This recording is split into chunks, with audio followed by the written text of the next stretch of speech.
We're going to get started. Shh.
Thank you all so much for joining us this afternoon, whether you're with us in person here in the sanctuary or online. We are going to start our formal observance of Yom HaShoah and this Yom HaShoah Erev. It does begin in the calendar on about at sundown this evening. Well, we're going to begin our commemoration by taking a moment to acknowledge the harsh reality that there remain in captivity significant numbers of hostages taken during the horrors that took place on October 7th, 2023. We pray for their immediate and safe return with the traditional prayer for the release of captives. If you are familiar with it and choose to join in, I invite you to do so. We'll be doing the Hebrew paragraph, which is in the bottom of the box at the bottom of page 1 of your program.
Kol bet Yisrael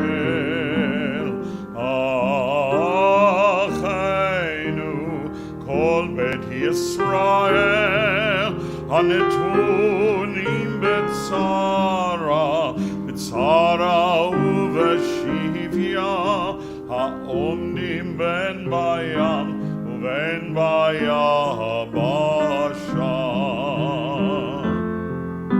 המקום ירחם עליהם ויוציאם מצרה, לרווחה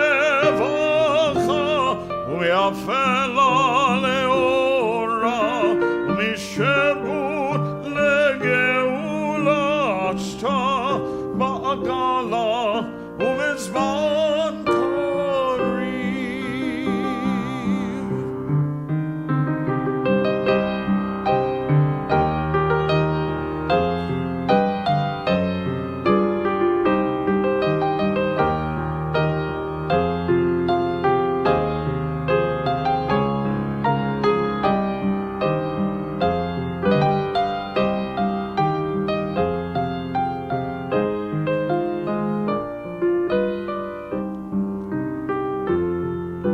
המקום ירחם עליהם ויוציאם מצרה, לרווחה ומעפל על אורה, ומשעבוד לגאולה שתה בעגלה ובזמן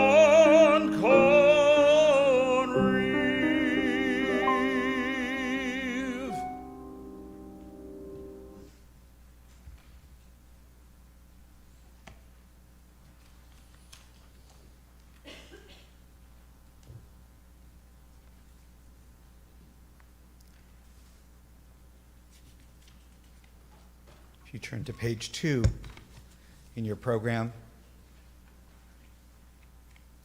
I invite you to join me.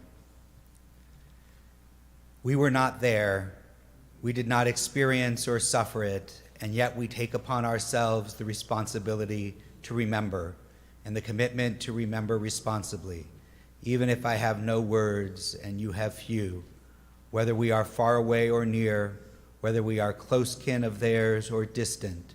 We assemble a place within ourselves, among ourselves, a meeting place, a convergence of memories. We are present now.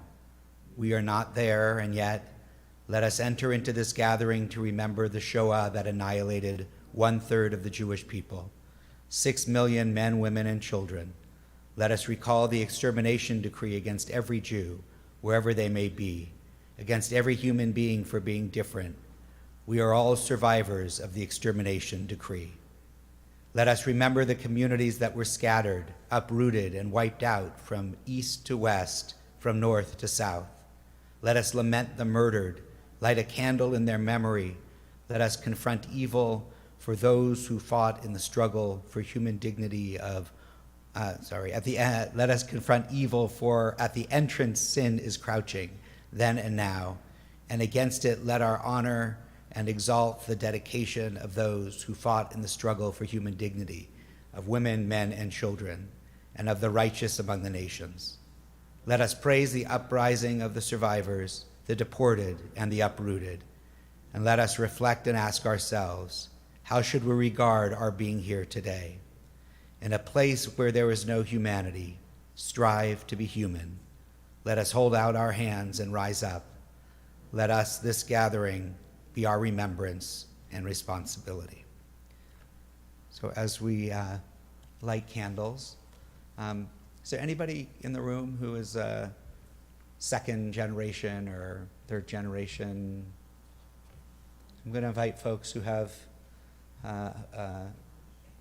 their relatives before them were survivors or killed in the Holocaust to come forward and help us to light our candles. So you can come forward. First, come on up. Hannah Senish wrote, "Blessed is the match consumed in the kindling flame. Blessed is the flame that burns in the secret fastness of the heart. Blessed is the heart with strength to stop its beating for honor's sake. Blessed is the match consumed in the kindling flame. We'll light 7 candles, one for each of the 6 million and one for all those who weren't Jews, who were also targeted by the Nazis.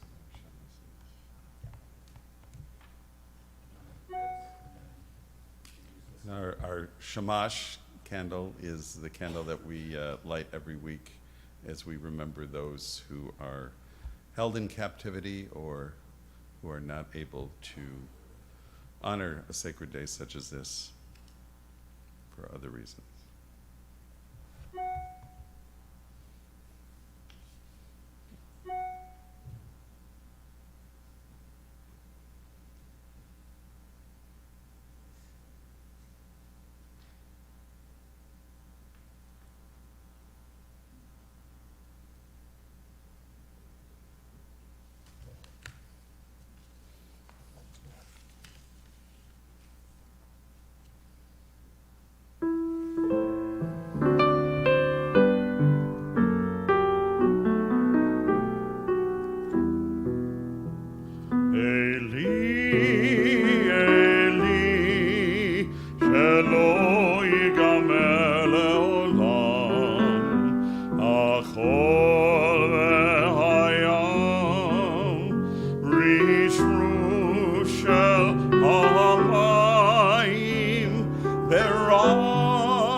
Shlomo Brezhnitz was born in 1936 in Slovakia. He is a professor of psychology at the University of Haifa and was formerly a member of Knesset, Israel's parliament. When he was 8 years old, Slovakia was conquered by the Nazis, and his parents sent him to a monastery to try to save his life. The monks protected him for the sake of his incredible memory, which enabled him to recite Christian prayers by heart. His words. Question: how many were killed? Answer: 6 million. Question: is that a lot? Answer: yes, it is a lot. But here is a different answer. Imagine that every word in the Torah represents the name of a Jew killed in the Holocaust. As opposed to the Torah, which Jews traditionally read from beginning to end over the course of each year, this Torah scroll, full of holy names, would take 75 years to read. And yet another answer. Imagine a line of people, each standing a meter or a yard apart. The line begins in Jerusalem, descends towards the orchards of the Sharon region, reaches the sea, continues into the water past Cyprus and Crete and the area of Peloponnese, cuts across ancient Greece, and re-enters the water on the other side of ancient Rome. This unending line of Jews, young and old, each standing 1 meter apart, now turns northward and crosses the Alps until it reaches what was once the German Reich, where, still cramped and twisted, it finds itself at the gates of Auschwitz.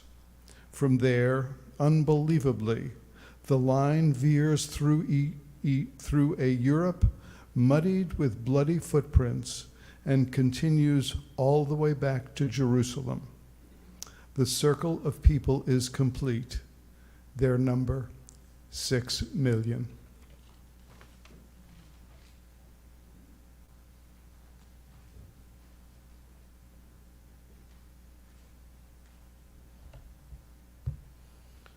For those of you in the sanctuary with us, you have program notes, so I will not give you a lengthy introduction to this piece, Dachau Lied, but if you happen to be watching online, you do have access to these program notes just by going to the TBI website and clicking at tbipomona.org and clicking on the graphic that promoted this program this afternoon.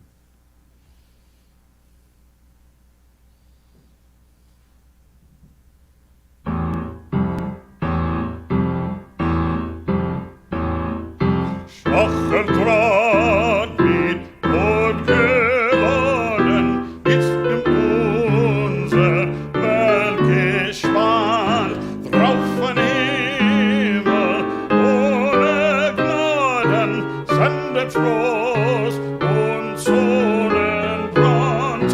Fern von uns sind alle Freuden, von der Heimat, von den Freunden.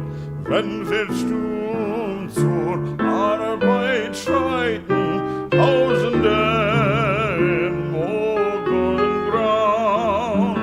Doch wir haben die Losung der Dachau gelernt und würden stolz dabei.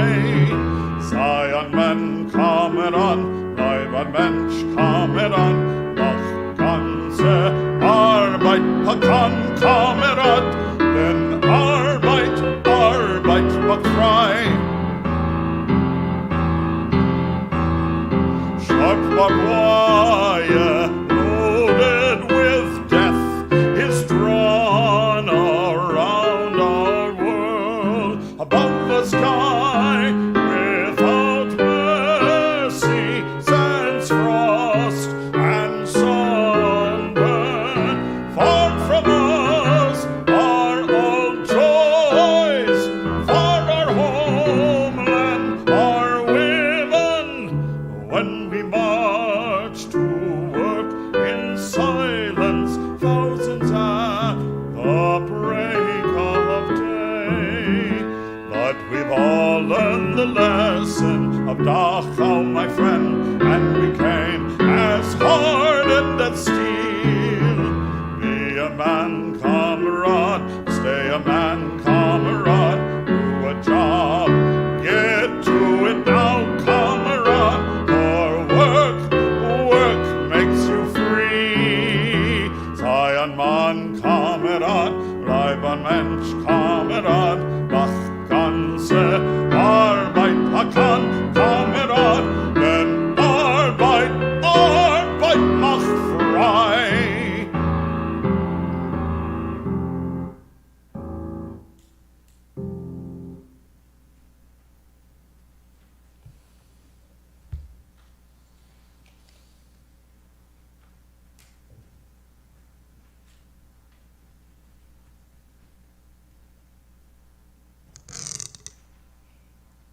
I shall remember. Yankov Gladstein, 1896 to 1971, also known as Jacob Gladstein, was born in Lublin, Poland. He immigrated to the United States in 1914 and was one of the preeminent American Yiddish writers of the 20th century. His poem, I Shall Remember, was published in 1966. And these too I shall remember, the barefoot dream path like lightning, a joyful flash through the map of my nostalgic sleep, the quiet road that brought together all the countries, streets, houses, into one scared awake Jew street, with its warm stories, its moldy wood and somber bricks, accepting my light feet, the spice shops, the kasha and flour stores, the herring stands, the kerosene vendors, the soapy barber shops, the toupee and wig makers, the almond, dates, and figs, the freshly baked sour bread, the poppy seed and onion rolls, the dark tea rooms with drowsing black worms on their warm fireplace, the meager pastures, the sleepy, half-alive graveyards, forever watching over the frightened life.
During the final days of World War II, in the hills of southern Czechoslovakia, U.S. Army cameras recorded the aftermath of a little-known Nazi atrocity. American troops had come upon the bodies of young women who had been killed during the final stages of a 3-month death march. Of the 2,000 women who began the march, fewer than 150 would survive to be liberated. For each of the survivors, liberation would mark the end of a 6-year nightmare through ghettos, deportations, slave labor camps, and forced marches. These are the memories of one of those survivors. I was the only one from my family who survived. The only one of my dearest friends.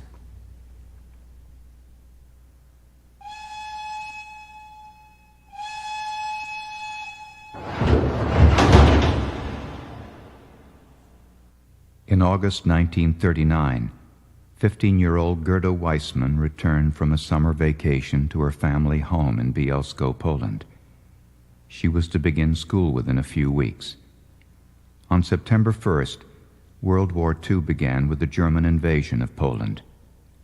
Within hours, the peaceful city of Bielsko was overtaken by the German army.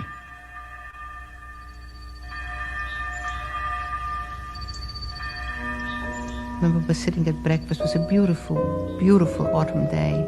Very bright, very golden. We were all together, and it seems all activity outside has stopped as well. And it was sort of a very, very special, memorable day because it had no intrusion whatsoever.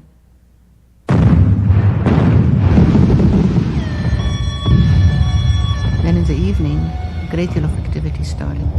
There was shootings, there were planes, there were some explosions. We went to the basement. My cat was outside, and my brother went out to let the cat in. The cat was meowing. And he came back with a hole in his trouser. And he said there was shooting from the rooftops. And the Germans were coming.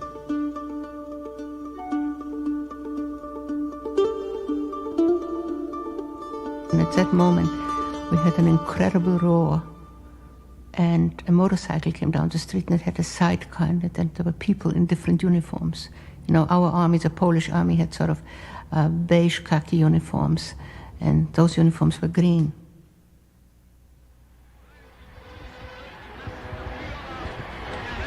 And people were shouting, you know, Heil Hitler, long live the Führer, and people were waving flags with swastikas.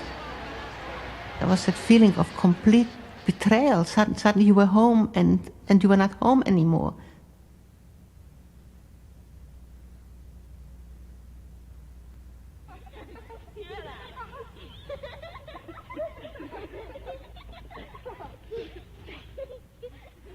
He was really my hero, very accomplished, and everything he touched he seemed to be able to do well, and he was a wonderful brother. He always protected me, and of course he had his friends coming to the house, so there were boys around, you know, and I started to get interested in boys, and a lot of my friends were seeking my friendship because of my brother.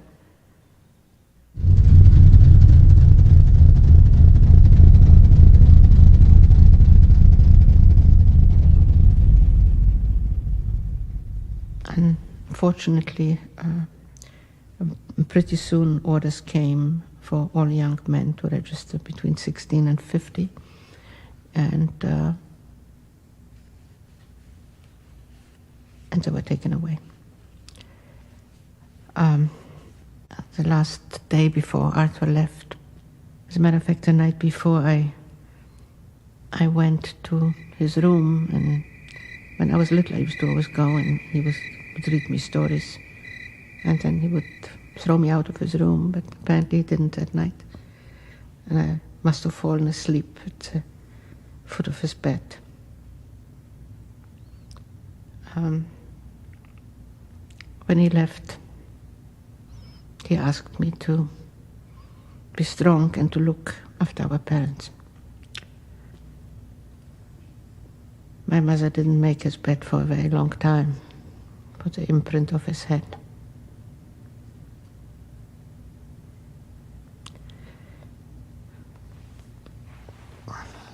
I guess the loss of my brother is the hardest one to bear.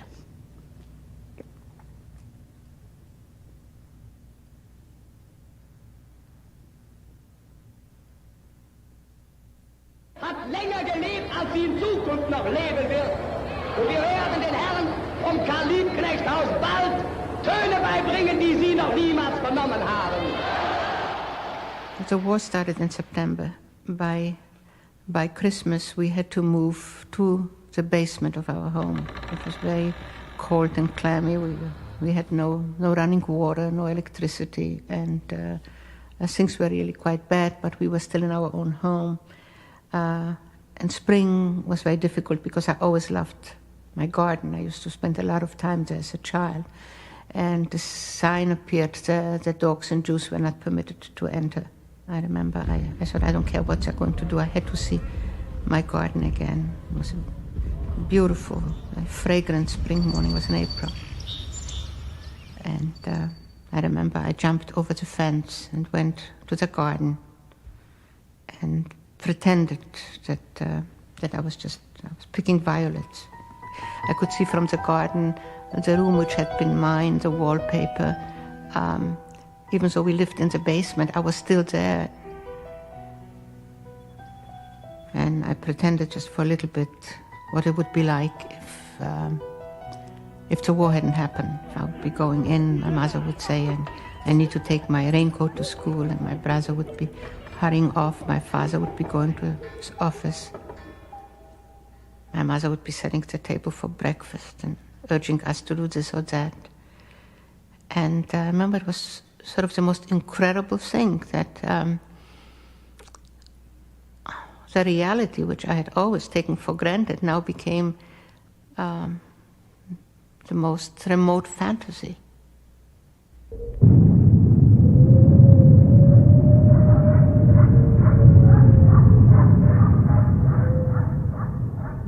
The worst day of my life,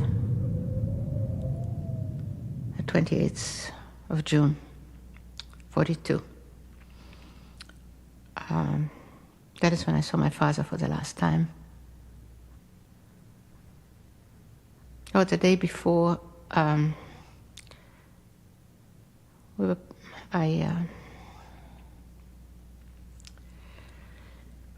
heard my parents, of course, we all lived in one room, and I heard my parents talk through that night, and I still cannot comprehend their incredible bravery. They spoke only of their lives together, of their love, of their good times, of their children, of their parents. And with that, they faced the morning. After my father left, my poor mother, I remember I begged her to have something to eat, and she wouldn't. But she had also saved from before the war a bit of cocoa and some jam. And she decided to make that cocoa for me that morning. And I remember all those years looking at that cocoa with great longing. We didn't have any throughout, but it didn't taste particularly sweet on that morning.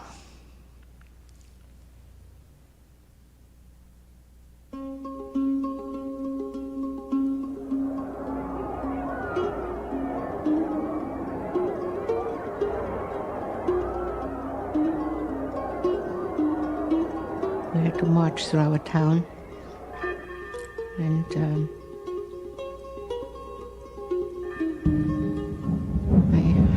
I guess it's a sort of a similar journey than a journey to execution when I think of it now, because, you saw people looking out from behind curtains, some waving sort of a mute farewell, seeing somebody was painting a new sign on a shop.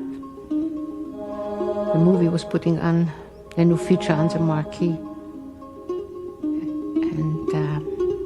and we were marching.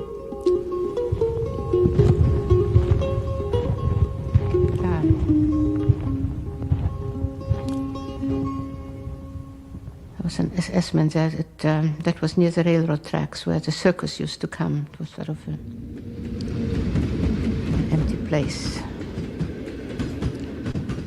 I was with my mother, and a number of my friends as well with their mothers. And we heard that Marin was there. Marin was a man of,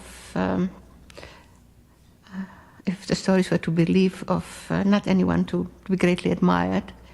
He was working with the government. He was standing to the side. We had to form a line, and an SS-man stood there with a little stick. And I was holding hands with my mother. I came up to him, and he looked at me, and he says, "How old?" I said, 18. And he sort of pushed me to one side, and my mother to the other side. I wasn't aware what was happening at that particular point, but shortly thereafter, when I stood with my other friends who were also separated from their mothers, we realized that we were going to go to separate places. And there was an enclosure there with barbed wire to the right where our mothers were, and we were immediately taken to the left. Now again, I don't remember the time sequence at all. I just remember a tremendous panic. And shortly thereafter, some trucks arrived, open trucks, with sort of a gate behind it, and we were loaded on the truck. And I heard my mother's voice from very far to ask, "Where to?" And I shouted back, "I don't know." And I guess I must have been aware that that I was taken away from my mother, so I jumped off. And Marin came, and he was a very slight, small man. We didn't expect such strength in him. And he picked me up bodily, and he threw me on the truck, and he says, "You are too young to die." And I guess the trucks were set in motion. I just heard my mother's voice, and it came like an echo, and she was saying, "Be strong, sei stark" in German.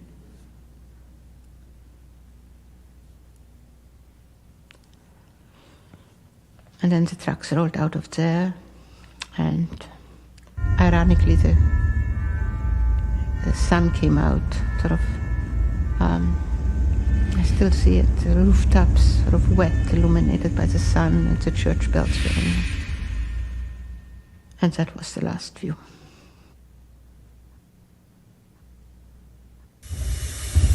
Taken to a train.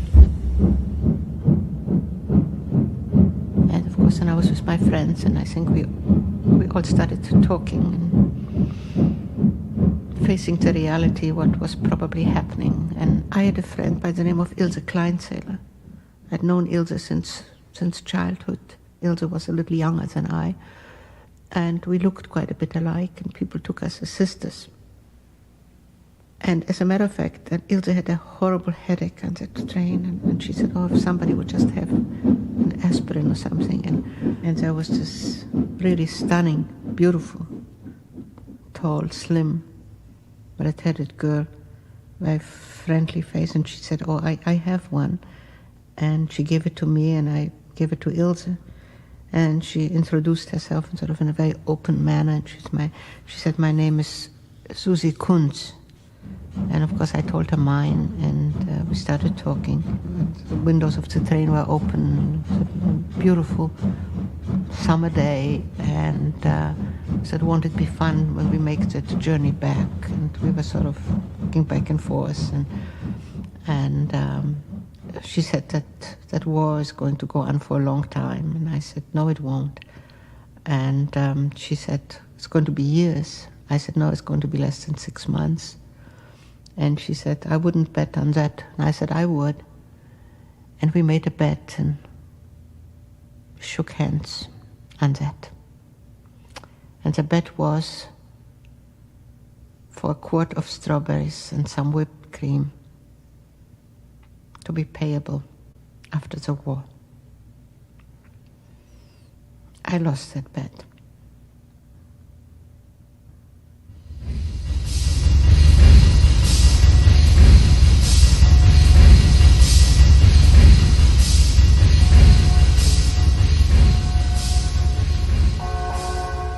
The camp we came to was a small town called Bolkenhain. I remember we were marched from the railroad station. People looked very curiously at us. We came to an enclosure adjacent to a factory, which had a barrack. And it was a tremendous click as the gates closed, sort of a finality there. And there stood a woman, clad all in black. And she was literally barking. I've never heard a human voice being that harsh. She looked like a bulldog, and I said, this is going to be absolutely the worst. We were supposed to refer to her as Frau Kügler. She turned out to be the hope, the inspiration, and the knowledge that perhaps not all Germans were cruel. She was a decent, wonderful, warm, caring human being. No doubt she was picked for her position because of her looks, but her looks completely belied what was underneath it all. We stayed in that camp for a little over a year. No one was sent to Auschwitz. I don't know if she particularly loved us, but she pinned a lie to the lips of all those who said they had no choice. I personally am indebted to her for my own life at one point, when this infamous Lindner, who was known for his cruelty, swooped down for an inspection of the camp. And I had been very ill at the time. I was running a very high fever, and I was permitted to stay in my bunk. And she came in, there were 3 of us who were ill. And she came in, she said, "Girls, get yourself together." I remember she stooped down to tie my boots, and she literally dragged me and the 2 other girls to the factory. And she set my looms in motion, and she said, "Pull yourself together, this is life or death today."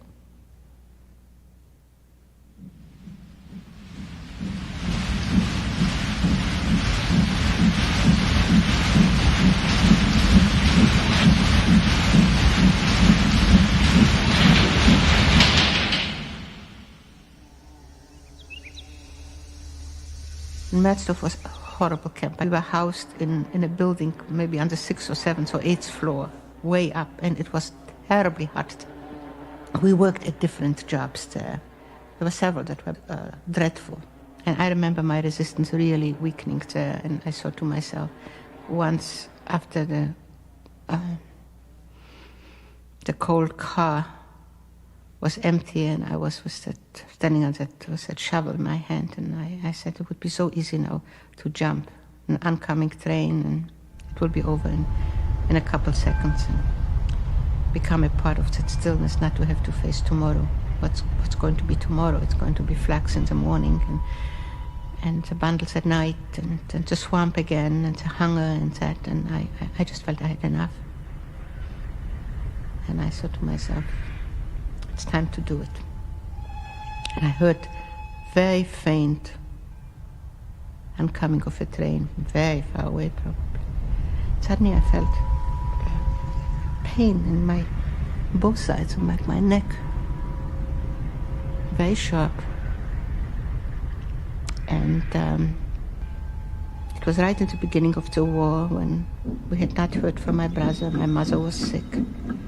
And we were told that we had to leave with 20 pounds of our belongings, our home. And I remember standing there, and we heard of a family who committed suicide together. And I sort of half wished that my parents had suggested it. And I remember standing at the window and thinking about that. My father came up behind me, and he always knew what I was thinking. And he said to me, what you are thinking is wrong. It's cowardly. It's terrible. He said, "You promised me never to do that, no matter what." And I didn't answer him. And then he sort of took my head like that, and he turned it toward him, and he looked at me, and he said, "I want your promise now." And I said, "Papa, I promise." And during those last days in Metzdorf, that promise became pretty faint. And I knew that the train was going to come, and I figured I'm going to jump. Suddenly I felt that very sharp pain in my neck. And the promise came back. And obviously I didn't.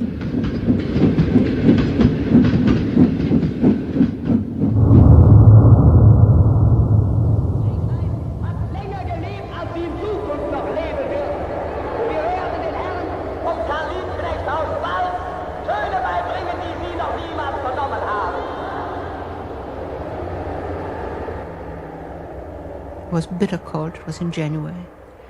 And I was coughing terribly. I had a very bad cold. And my 3 dearest friends, Susi Kunz, Liesl Stepper, and Ilse Kleinzeller, and I, we huddled together, the 4 of us.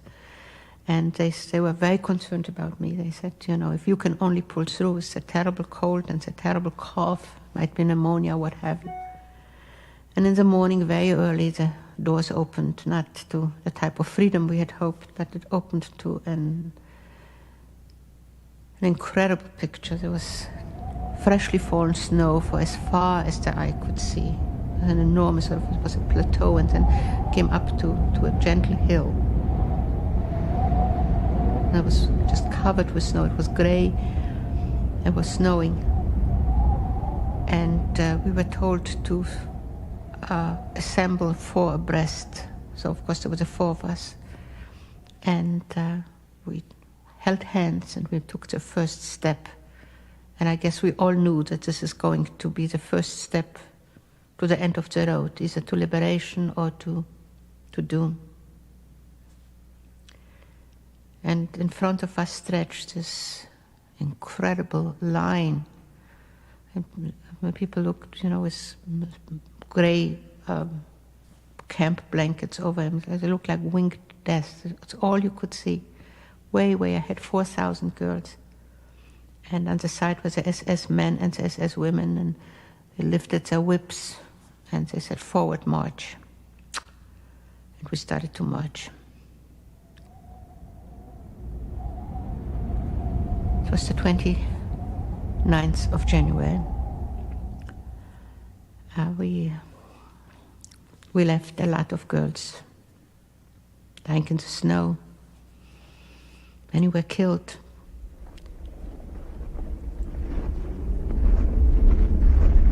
It was something one can really not describe. My father had asked me when I last saw him in June, the very last day, practically in the last moment, before he left, he said to me, "Wear your skiing boots." And I said, "Why?" And he said, "I want you to wear them today." I said, "Papa, skiing shoes in June?" He said, "I want you to wear them." One didn't argue with one's father. So I put on those boots and I wore them throughout my entire stay in the camps for 3 years. And in them I'd also hidden the pictures of my parents and my brother. I didn't know, and I don't know how my father could have known that those boots were really instrumental in saving my life on that march. I had ski shoes. Some girls had sandals. We slept outside. The frost, I saw girls breaking off their toes like twigs. I had my ski boots.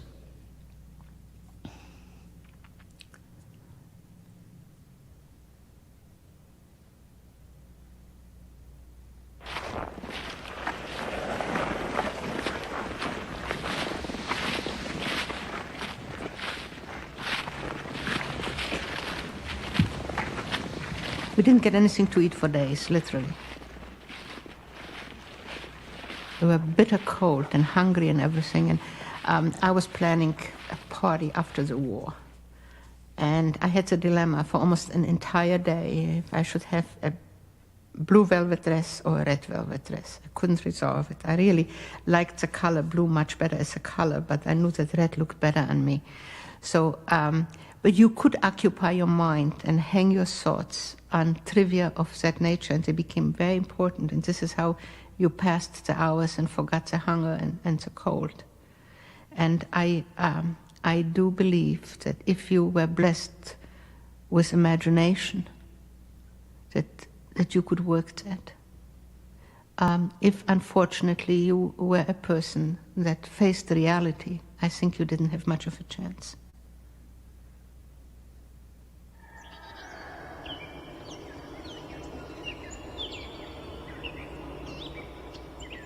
We devised sort of what we thought an incredible plan to run away. That was when we saw refugees on the road who spoke similar German than we did. So we thought that the next stop, we are going to disappear in the woods. And we stopped for that rest, and I remember giving Ilda sort of a sign with my eyebrows that we should now disappear into the woods, pretending that we needed to go to relieve ourselves. And suddenly she looked up and she said, "I'm afraid." And normally, I must say, I overruled her, in most instances. And suddenly I lost, I think, my courage as well. And I said, "Okay, maybe we'll do it on the next stop." And we came out of the forest, and then we heard horrible screams.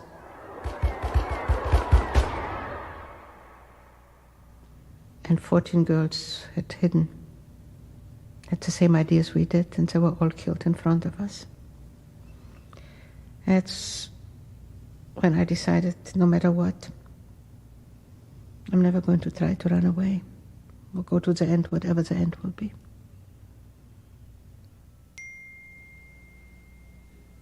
On the 28th of April, Ilda wasn't well at all.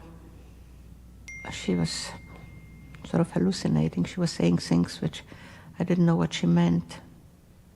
But then she became totally lucid. And one of the most shocking things was that one of my other friends had somehow found 2 potatoes. And she gave them to me. She said, "It's for you and for Ilse." I gave Ilse the potato and she said she wasn't hungry. That was the most incredible statement, not to be hungry. And she said to me, "You eat it." And then she said,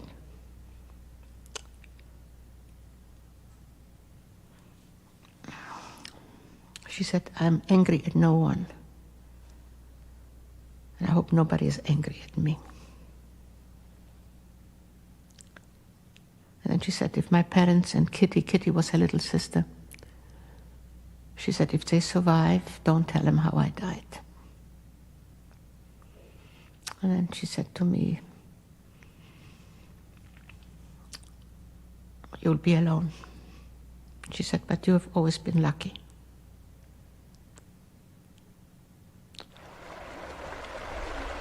And there was a little brook nearby, so I got up and I wanted to get it. And as Esmond came and he shoved me, and I begged him to let me have water for her.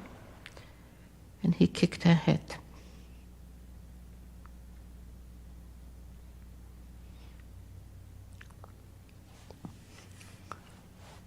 So it was raining and so I caught some water in my hands and I gave it to her. And I held her and we both fell asleep. I woke up, but she didn't.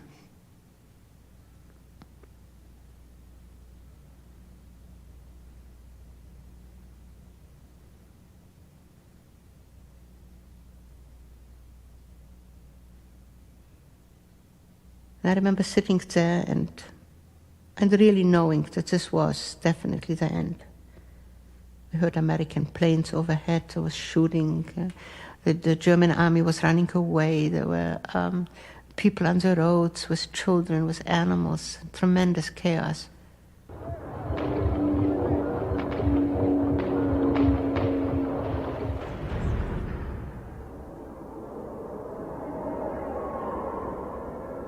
We were very, very ill. I weighed 68 pounds. My hair was white. So I was going to be 21 the following day. That morning, I went to look for Susie. Because Liesl said to me, Susie went out to get some water and she has not returned. So I went out to look for her. And I found her near the pump. I thought she had fainted, but I touched her. And she was gone. I wanted to tell her, Susie, and I did tell her. I said, Susie, we are liberated, we are free. We had made a bet more than 3 years earlier on a train which took us to camp. A bet for a quart of strawberries and cream to be payable after the war. I said we will be liberated. And she said we would not.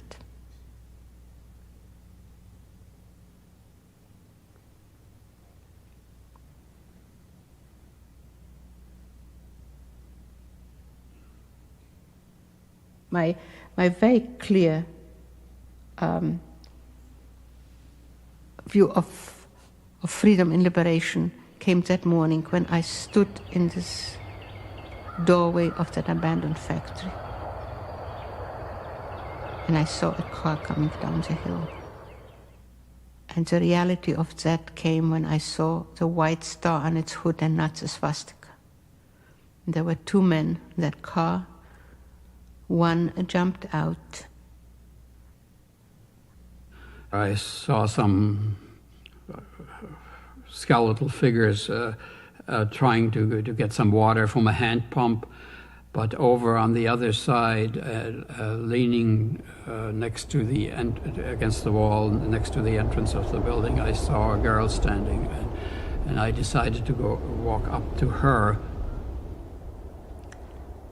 I remember that aura of that awe, of the disbelief in daylight, to really see someone who fought for our freedom, for my ideals.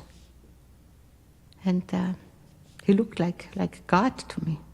And I asked her in German and in English whether she spoke either language, and she answered me in German. I knew what I had to say. And I said to him, we are Jewish, you know. For a very long time, at least to me it seemed very long, but he didn't answer me. And then his own voice betrayed his emotion. He was wearing dark glasses, I couldn't see his eyes. He said, so am I.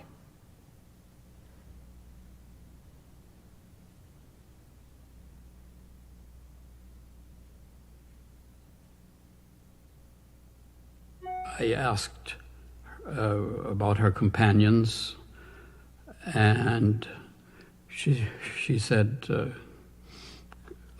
come, let me show you.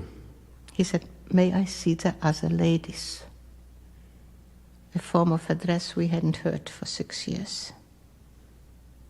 I told him most of the girls were inside, they were too ill to walk, and he said to me, won't you come with me? I didn't know what he meant. So he held the door open for me and let me precede him. And that was the moment of restoration, of humanity, of humaneness, of dignity, of freedom. We went inside the factory.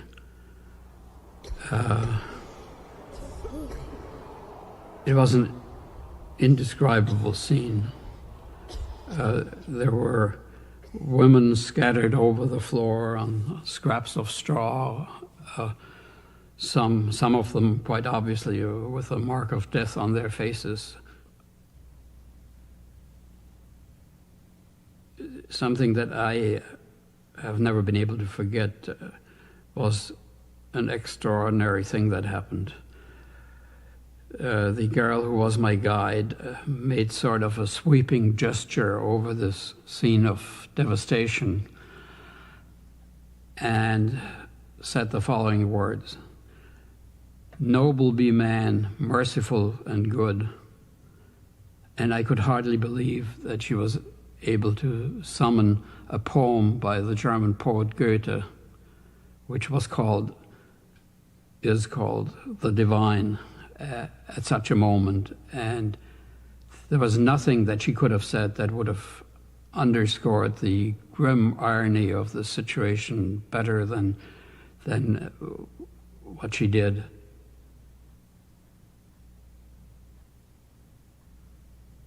And this first young American of Liberation Day is now my husband. He opened not only the door for me, but the door to my life and my future.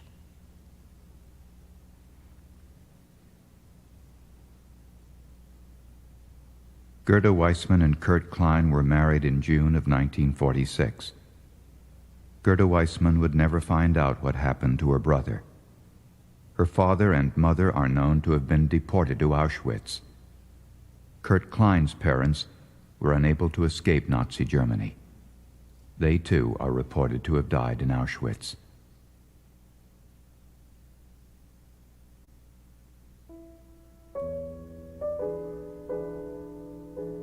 Of the 2,000 women who began the death march, most would die along the route to Czechoslovakia. 95 of these women are memorialized in this small cemetery in Volery. Among the monuments are those dedicated to Liesl Stepper, Susie Koons, and Ilse Kleinzahler, the friends of a young survivor named Gerda Weissman.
I just wanted to share what an incredible woman, obviously, she was.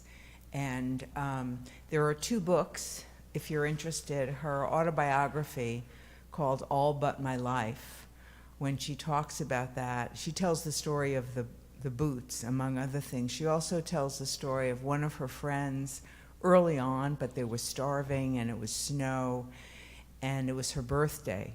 And one of the friends finds a violet in the snow and gives it to her for her birthday. And the other book is a book of the letters that her husband and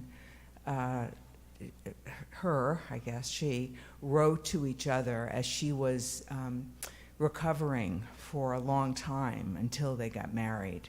And they're both extraordinary books, so I just kind of wanted to share that.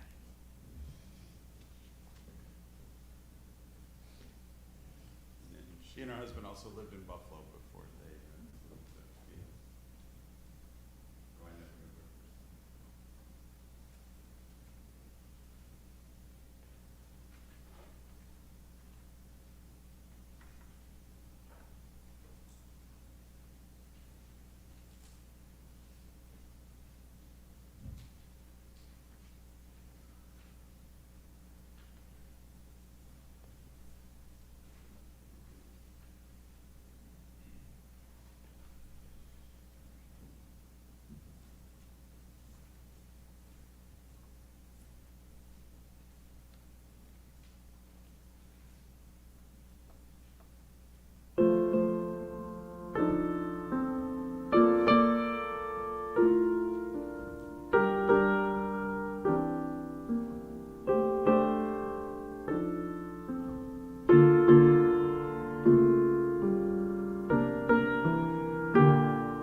The Call by Michal Gavrin. Michal Gavrin, born in 1950, is an Israeli author, poet, and theater director. Gavrin was born and raised in Tel Aviv by her mother, a Holocaust survivor, and her father, a pioneer in the Third Aliyah and one of the founders of Kibbutz Tel Yosef. This poem was translated by Rachel Jacoby Rosenfield with the author. The Call. The memory of yesterday is the call of today. I remember that I was exiled and will defend my home, my people, my kin. I will open my door to the stranger, the refugee, the displaced. For my people were the strangers and pursued. The memory of yesterday is the call of today.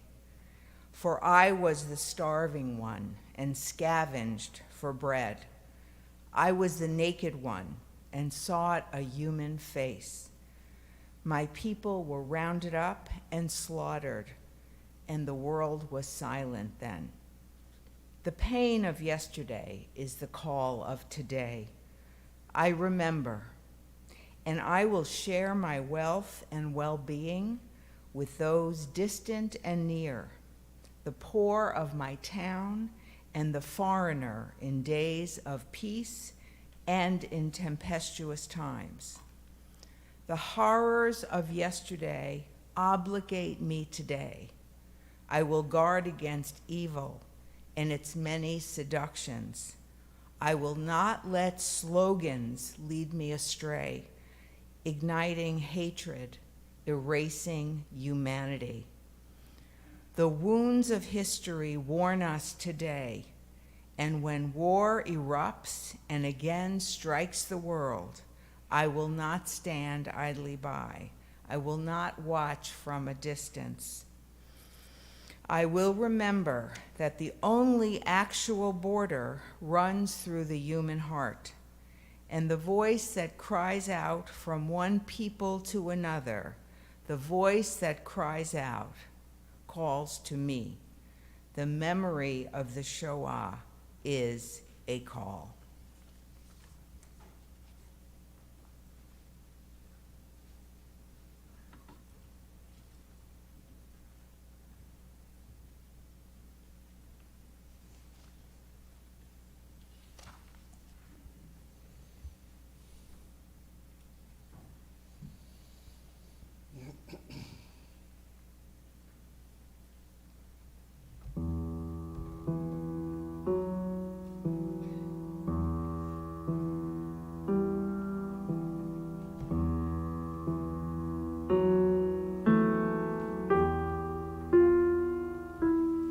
Jeden singen in die Bunkers. Oni mamin, very on HaMashiach, of all pi, of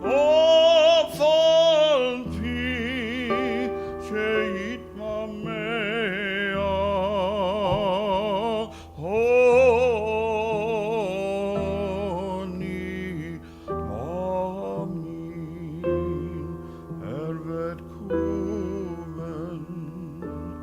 sei von Toten, sei von hier.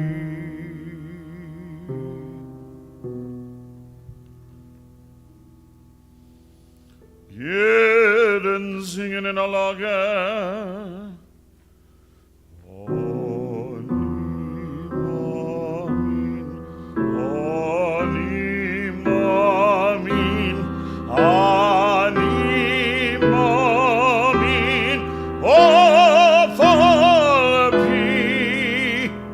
Also viele seltsam sich an ihm Mamin.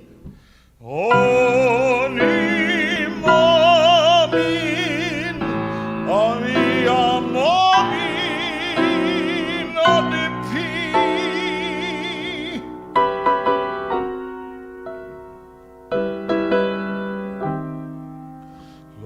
wir singen in Zerale,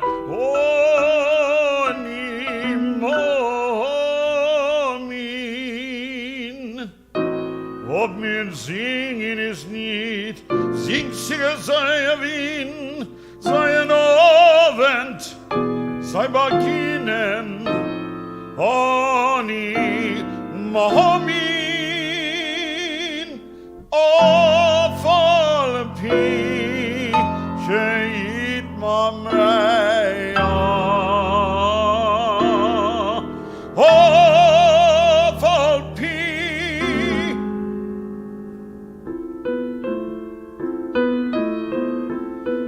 Wird kommen, muss kommen, Oni Momin, Freund keiner, wenn Oni, jeden singen, Oni Momin, Oni Momin, Otum kommt und Oiser schon wohin.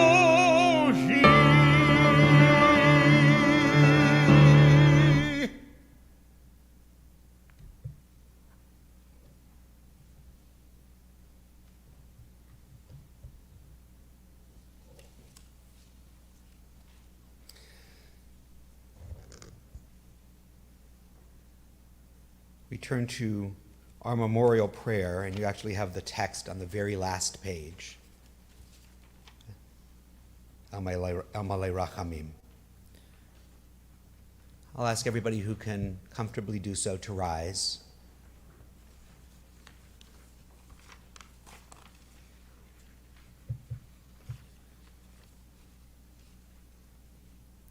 Exalted, compassionate God, grant perfect rest in your sheltering presence among the holy and pure to the souls of our brethren, men, women, and children of the house of Israel, who were slaughtered and suffocated and burned to ashes.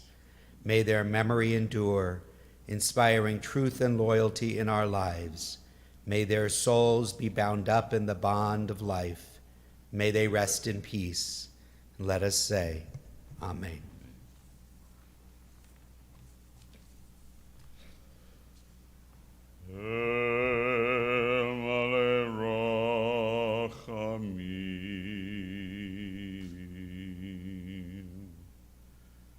Shochein bamromim Hametzei menucha nechona Tachat chanfei Ashkina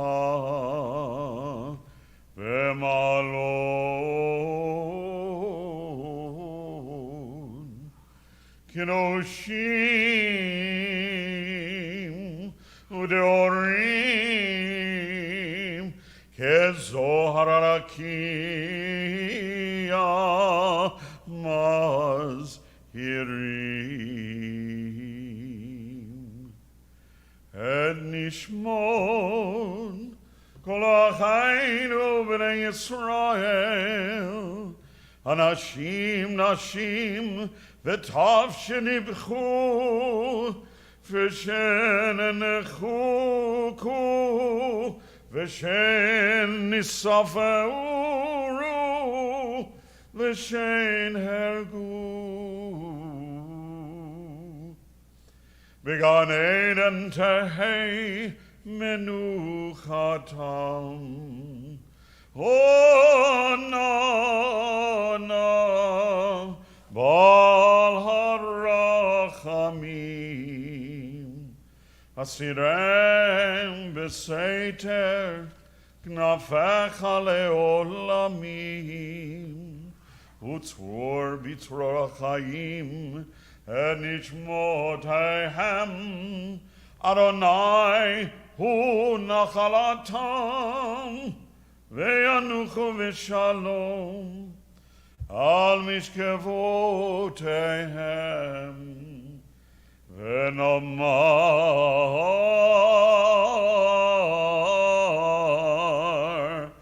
אמן.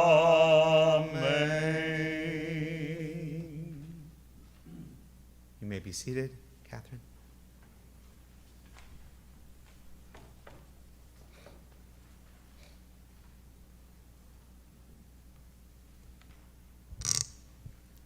Remember, people of Israel, the righteous Gentiles who placed their own lives in danger for the sake of the persecuted and tortured brothers and sisters during the Shoah, 1939 to 1945, and who were shining stars in the overwhelming darkness of evil.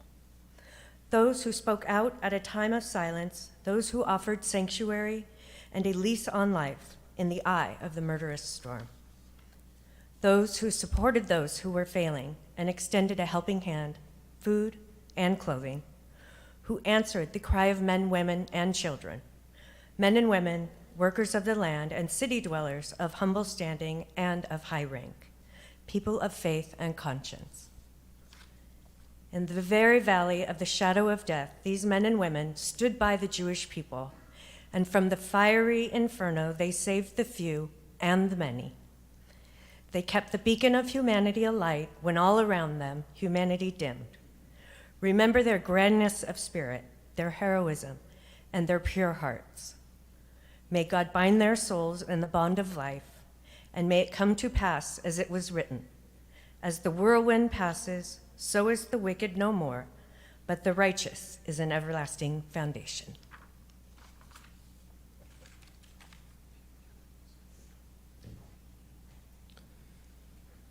So Cantor Bush and Dr. Polavoy are going to offer a musical prelude, a brief musical prelude to Kaddish. And then we'll go directly from that to Kaddish, which is, so as soon as that's done, we'll rise and turn to the words of Kaddish, which are on the same back page as Al Malei Rachamim.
Rise. Yitgadal v'yitgadash shemei Rabbah v'yalma divrach hirutei v'yamlich malchutei v'chayechon uv'yomechon uv'chayei dechol Beit Yisrael ba'agala uv'izman kariv v'imru amen. Yehei shmei Rabbah mevorach le'olam olomei almaya Yitbarach v'yishtabach v'yitpa'ar v'yitromam v'yitnaseh v'yitadar v'yitaleh v'yitalal shmei dukudashah b'richu le'ela min kol birchata v'shirata tush b'chata v'nechemata da'amiram b'alma v'imru amen. Yehei shlama rabba min shmaya v'chayim aleinu ve'al kol Yisrael v'imru amen. Oseh shalom bimromav, hu ya'aseh shalom, aleinu ve'al kol Yisrael, v'im tevel, v'imru, amen. I'm going to close with a song. After that, for those who would like, there are Holocaust memorial candles that you can take home and light tonight, since Yom HaShoah begins this evening. They're in the lobby on your way out. So I invite you to join with Randy and I on the bottom of the bottom of the previous page under number 16 for our concluding song, Zognet Kein Mo.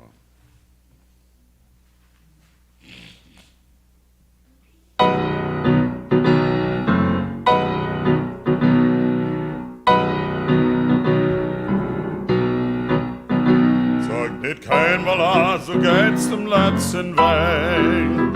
Wenn Himmeln bleien verstehen, blöje Tag.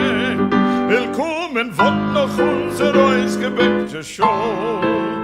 Es wird abheugt und unser Trott mir seinen Do. Von grimmen Palmenland bis Weltenland von Schnee. Wir seinen Do mit unser Pein, mit unser Weh.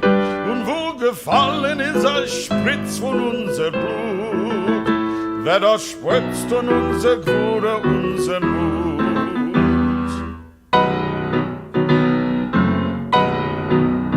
Der Volk sagt kein Wohl, du gehst dem letzten Weg. Wenn Himmeln bleien, verstelle bleue Tag. Willkommen wird noch unser ausgebeckte Show. Es wird abheugt und unser Trott mir seinen Do. Willkommen wird noch unser ausgebeckte Show. Es wird abheugt und unser Trott mit seinen Do.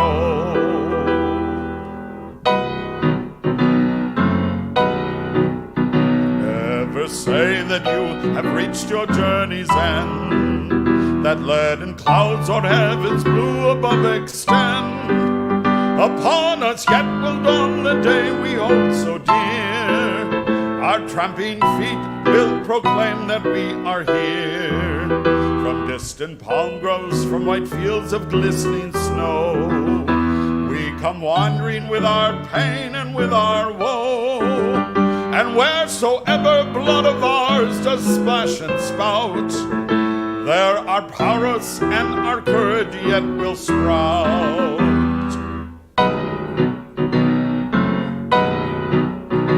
Never say that you have reached your journey's end, that leaden clouds or heaven's blue above extend. Upon us yet will dawn the day we hold so dear. Our tramping footsteps will proclaim that we are here. Upon us yet will dawn the day we hold so dear. Our tramping footsteps will proclaim we are here.